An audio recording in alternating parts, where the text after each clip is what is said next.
حبيب رب العالمين قائد الغر المحجلين إمام الأولين والآخرين سيد السابقين واللاحقين حبيبنا وشفيعنا وقرة أعيننا وطبيب قلوبنا محمد اللهم صل وسلم وعلى آله وأصحابه والتابعين وتابع التابعين ومن تبعهم بإحسان إلى يوم الدين. أشهد أن لا إله إلا الله وحده لا شريك له الملك الحق المبين، وأشهد أن سيدنا ونبينا وعظيمنا ومولانا محمدا عبده ورسوله وحبيبه وصفيه وخليله وبشيره ونذيره وصادقه وعهده. أما بعد، السلام عليكم ورحمة الله وبركاته. Para hadirin, para jamaah rahimahumullah, menjadikan puja serta puji syukur kehadirat Allah Subhanahu wa taala. Pada malam hari ini kita bersama kembali dikumpulkan oleh Allah dalam majlis ta'lim di dalam rangka untuk menambah bekal kehidupan di dunia, yaitu dengan ilmu, dan untuk menambah bekal kita kembali kepada Allah, yaitu dengan amal. Oleh karena itu, marilah kita mohon kepada Allah semoga ilmu yang kita peroleh menjadi ilmu yang bermanfaat, menjadi ilmu yang barokah, bersama dengan hidayah dari Allah Subhanahu wa taala. Amal perbuatan kebaikan yang kita laksanakan semoga dijadikan amal yang diterima oleh Allah. Melanjutkan pengajian kita, yaitu lanjutan dari bab sholatul awwabin. Setelah kita bahas pada pertemuan yang lalu, awwabin artinya adalah orang yang baik. Awwabin artinya adalah orang yang kembali kepada Allah. Awwabin artinya adalah orang yang bertaubat. Sehingga sholatul awwabin adalah sholatnya orang yang baik, sholatnya orang yang bertaubat, sholatnya orang yang kembali kepada Allah. Dan juga kita sampaikan bahwa sholatul awwabin waktunya adalah antara maghrib sampai dengan isya. Sekarang ini saatnya orang melaksanakan sholat sunnah awwabin. Sampai kapan? Sampai dikumandangkan waktu isya. Selesai sudah waktunya sholat awwabin. Bagi orang yang bepergian, kemudian sholat jamaah takdim, sholat jamaah takdim, sholat maghrib salah, kemudian dia berdiri, lanjutkan dengan sholat isya. Mana awwabinnya? Laksanakan sesudah sholat isya. Kalau mau jamaah sholat maghrib kemudian awwabin baru isya, maka tidak boleh jamaah, karena kalau mau jamaah takdim, sholat yang pertama dan sholat yang kedua harus langsung. Di orang yang biasa sholat maghrib dan awwabin sampai isya, kebetulan berpergian mau tidak mau maghrib langsung isya, awwabinnya mana? Sudah isya. Sudah kita bahas pada pertemuan yang lalu. Jadi waktunya sholat awwabin waktunya antara maghrib sampai isya. Berapa rakaat sholat awwabin itu? Paling sedikitnya 2 rakaat. Paling sedikitnya 2 rakaat. Jadi setelah kita sholat ba'diyatal maghrib, kita berdiri 2 rakaat, namanya sholatul awwabin.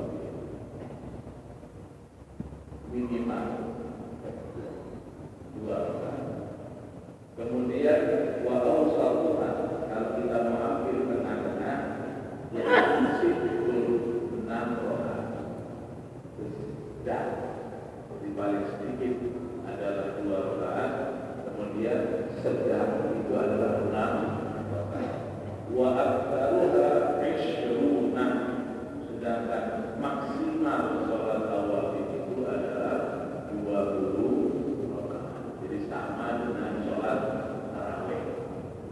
Maksimal 20 rakaat, minimal 2 rakaat, yang sedang 6, yang afdal mana? Yang afdal yang melaksanakan berapa rakaat saja. 2 merasa kurang, naik lagi, tambah 2 merasa kurang, tambah 2 lagi, merasa kurang, tambah 2 lagi, sampai waktu isya atau maksimal 20 rakaat. 20 rakaat. Kemudian wayar bibihan sunnata sholat al-awwal. Niatnya bagaimana? Jelas bagaimana biasa. Usolli sunnatal awwabina rok'ataini billah. Usolli sunnatal awwabina. Atau andai kata kita dengan bahasa Arab, kita niat dengan bahasa Jawa, niat dua sholat awwabin kali rokaat billah. Niat isul sholat awwabin rokaat billah, bebas. Tidak ada keterikatan di dalam niat. Itu niatnya. Selanjutnya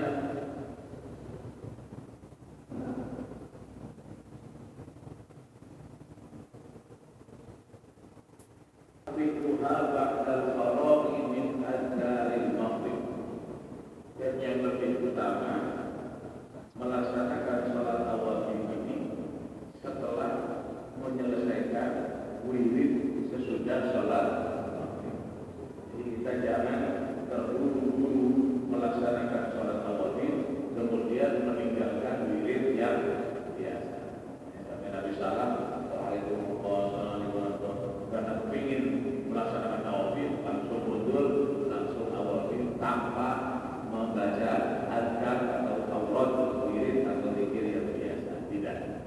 Selesaikan dulu zikir, selesaikan dulu wirid, kemudian baru melaksanakan sholat awwabin. Laksanakan sholat awwabin. Repot kalau malam bukan pengajian.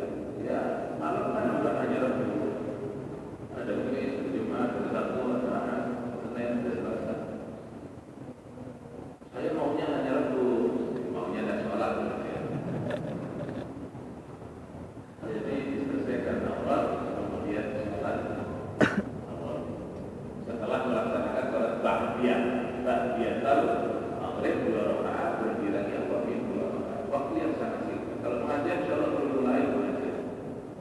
Wa'alam anna mustahab al-muta'akkad ihya ma bainal isya'i fi tilawatil Qur'an aw dzikri aw shalah wa huwa. Sebagaimana kita ketahui bahwa waktu antara maghrib dan isya adalah waktu yang sangat istimewa, sebagaimana saya sampaikan pada pertemuan yang lalu, bahkan sampai ulama mengatakan andai kata kita berpuasa sunnah kemudian maghrib sampai isya disibukkan dengan berbuka, sampai ulama berfatwa jangan puasa sunnah wis. Kalau memang meninggal ngaji atau zikir atau pengajian antara maghrib dan isya, jangan puasa sunnah, tinggalkan puasa sunnah, ngaji saja maghrib. Ya kalau bisa dia puasa, ya ngaji maghrib saja. Dan sebagian orang ya hadir pengajian, dia tanya, memang hadir pengajian? Bosan saya bosan. Ada ulama mengatakan ada kata dia hadir pengajian pahalanya lebih besar daripada puasa sunnah yang dia laksanakan sesuai. Sebagaimana diketahui bahwa disunahkan untuk menghidupkan antara maghrib dan isya, dihidupkan dengan berbagai bentuk ibadah, baik membaca Al-Quran, zikir, sholat ataupun ibadah-ibadah yang lain. Di antara ibadah-ibadah yang utama untuk dilaksanakan yaitu adalah sholat. Apalagi di antaranya selain sholat adalah menghadiri majlis pengajian. Itu akan lebih afdal daripada sambil membaca Al-Quran, lebih afdal daripada sambil berzikir. Terus kapan zikirnya? Nah, pengajiannya tidak setiap malam. Ketika punya pengajian, dia pengajian. Ketika sewaktunya bukan jamnya pengajian, dia baca Quran, dia zikir. Ketika punya pengajian, ya. Ketika baru punya pengajian, baca Quran, zikir. Kadang-kadang memang setan seperti itu. Ketika pengajian kita ingin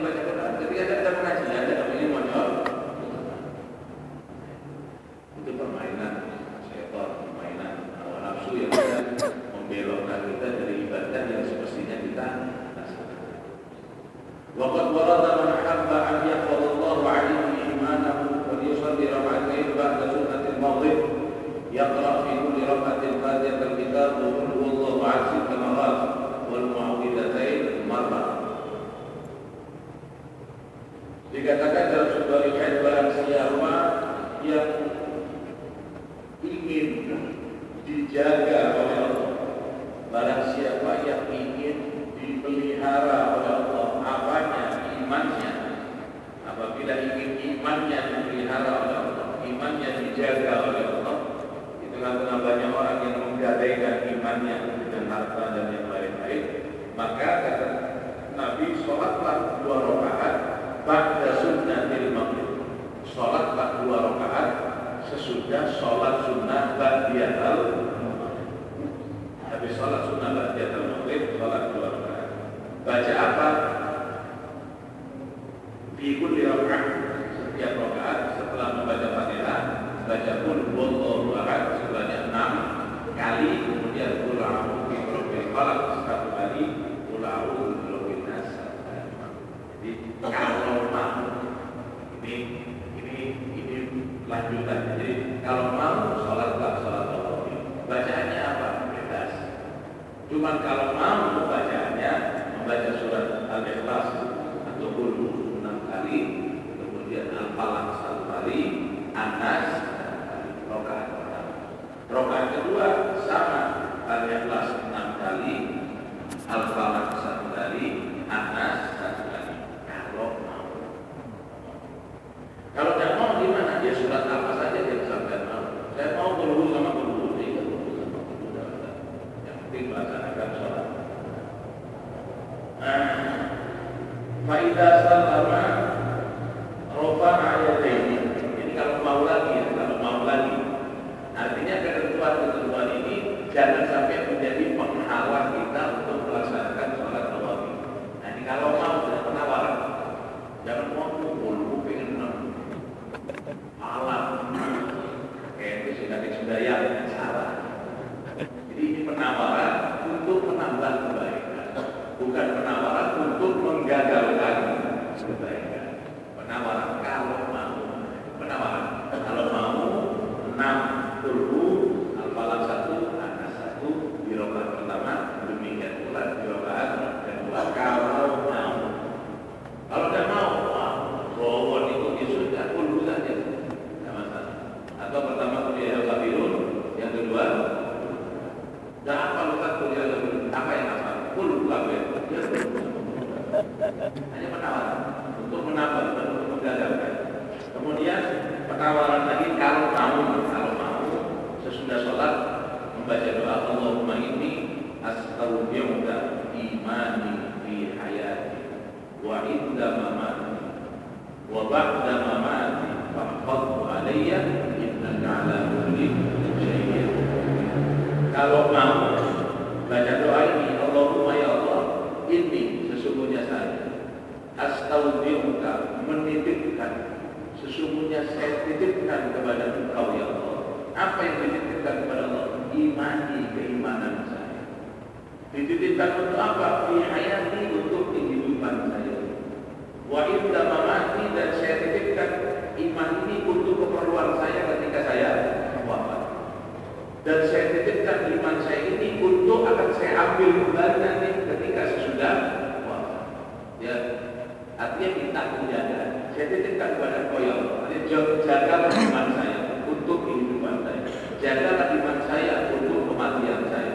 Jagalah iman saya untuk proses sesudah kematian saya. Tanya kubur dan seterusnya. Innaka ala kulli syai'in qadir. Kalau doa ini dibaca 3 kali. Ini penawaran untuk lebih sempurna. Artinya bukan dengan doa ini nanti untuk menggagalkan iman. Tidak sholat awal ini kubuatan apa doa ini mamati hayati ya, dia tetap walaupun tidak apa dia sholat saja. Doa apa? Doa yang sampean apa? Sampean apa? Robbana atina.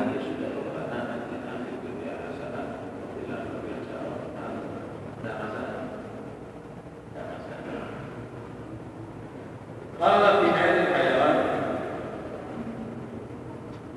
ada penawaran kebaikan dalam rangka untuk meningkatkan kualitas. Udah apa doanya Ustaz?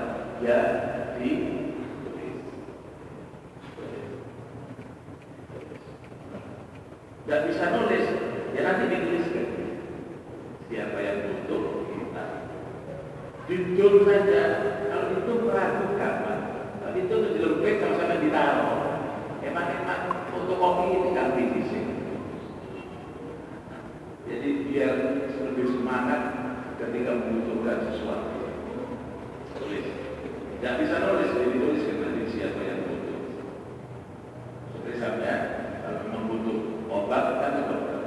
Kalau datang sendiri ke dokter, insya Allah obatnya diminum. Kalau kajian diberi obat dan diminum jelas. Dan dikatakan pula dalam kitab yang lain, anna man shalla ba'da sunnatil maghrib rak'atain kulla lailatin. Dan doa-doa itu lagi, doa-doa itu ketika kita ingin membaca memang tidak hafal, tapi ketika dibaca nanti pada akhirnya akan hafal. Kalau tidak dibaca tidak apa-apa. Kalau masuk yang mesti doa kertas, jangan. Doa-doa tersebut kita baca di sehingga penting orang itu di rumah punya tempat khusus untuk sholat. Harus diprogram. Bagaimana kalian kalau bangun rumah selalu memprogram tempat khusus untuk kencing dan berak yang namanya WC, ya harus punya program khusus untuk tempat sholat. Kalau bangun rumah di ruang tidur, di kamar, ini tidak ruang sholat yang mana? Itu tidak ada. Dan kalau ngisi sama kuyuk di program ada ruangan khusus. Ya kalau ngisi sama kuyuk kan tidak bisa sembarangan. Terus dikira sholat bisa sembarangan. Ya kan jadi mau mau berak mau kencing sembarangan. Dan terus masa sampai mau sholat sembarangan. Nah, perlu tempat yang bersih, perlu tempat yang suci. Kalau jadi naruh sabun dan seterusnya, jadi tempat terus sampai Al-Quran, taruh sajadah, taruh doa itu penting. Dan ketika doa itu ditempel persis di pengimaman, dan mau tidak mau kan kita akan membaca. Repot bisa kalau ditaruh di tempat pengimaman, akhirnya saya sholat sambil baca. Tidak apa-apa daripada sholat sambil lihat iring sepeda motor, kan? Tidak apa-apa. Dan sholat tadi mata saya jadi baca. Jadi sholat pikirannya ke doa. Kemana? Sehari-hari kita sholat pikirannya kemana? Itu hanya alasan saja. Anna man shalla sunnah ba'da sunnatil maghrib raka'atain, barang siapa yang sholat sesudah ba'da maghrib 2 rakaat setiap malam, membaca apa? Ini penawaran. Yang pertama yaitu membaca suratul Fatihah, kemudian membaca ayatul kursi, kemudian baca qul huwallahu ahad, kemudian membaca al-falaq an-nas. Nah ini qulhunya dikurangi tapi ditambahi ayat kursi. Jadi qulhu 6 kali, al-falaq an-nas. Ini qulhu 1 kali, ayat kursi, al-falaq an-nas. Kemudian faidah salamat, kemudian setelah salam membaca sholawat sebanyak 10 kali. Sholawat apa? Sholawat apa saja. Yang afdal sholawat apa? Afdal semua. Sholawat itu yang paling hebat sholawat apa? Semua sholawat itu hebat. Yang paling semua. Kenapa demikian? Karena yang dibaca di sholawat itu adalah manusia yang paling, yaitu Nabi Muhammad SAW. Allahumma shalli alaihi wasallam. Sholawat apa saja itu sholawat kepada Nabi Muhammad. Kalau yang disebut yang paling berarti sholawat itu paling semua. Kecuali memang ada riwayat seperti sholawat Ibrahimiyah, kama shallaita ala sayyidina Ibrahim wa ala sayyidina Ibrahim wa ala sayyidina Muhammad, sebagaimana kita baca ketika sholat. Selain dari yang ada riwayat seperti itu, semua itu sholawat sama, semua sholawat itu paling. Menurut saya yang paling ini dia menurut sampean, menurut orang lain belum tentu. Menurut saya yang paling hebat itu sholawat apa? Ya dapat menurut sampean. Tapi menurut orang lain belum tentu sama dengan pendapat sampean. Terus mana yang mulia? Mulia semua. Mana yang hebat? Hebat semua. Kecuali ketika sholawat diganti, sampai ada sholawat kepada Nabi Muhammad, itu nanti turun derajatnya. Karena yang sampai baca bukan orang yang paling. Selama yang disebut adalah orang yang paling, yaitu Nabi Muhammad SAW, maka sholawatnya akan paling. Membaca sholawat 10 kali. Kemudian, sebagaimana doa yang dibaca tadi, aminah, maka akan diberikan keaman, maka akan aman orang itu dari apa? Su'al khatimah, aman dari su'ul khatimah, aman dari mati dalam keadaan jelek. Itu antara fadilah daripada sholat sunnah, dijaga imannya dan diwafatkan dalam keadaan su'ul khatimah. Surat apa yang dibaca? Qul 6 kali, Al-Falaq dan An-Nas setiap rakaat, atau Qul 1 kali, ayat kursi, Al-Falaq dan An-Nas setiap rakaat, atau membaca surat apapun saja sesuka hati sampean. Kemudian setelah salat membaca sholawat 10 kali, sesudah sholawat membaca sholawat apa? Sholawat apapun saja. Kemudian baca doa Allahumma inni astaghfiruka iman fi hayati wa inda mamati wa ba'da mamati fa'fadhu alayya innaka ala kulli syai'in qadir, atau membaca doa apapun saja yang sampean hafal.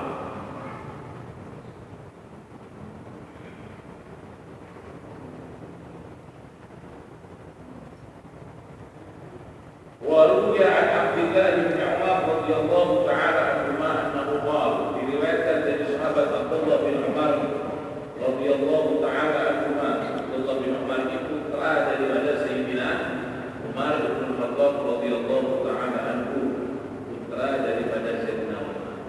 Abdullah bin Umar ini yang pernah melaksanakan sensasi. Apa? Dia pernah nyewe macan. Macan itu ternyata macannya cewek itu tidak berontak, tidak nyokot, tidak menerkam, malah tunduk dengan apa yang dirasakan oleh sahabat Abdullah. Beliau dikatakan bahwa suatu waktu lihat orang ini berhenti semua, kafilah, unta, jaran, ini orang berkendara berhenti.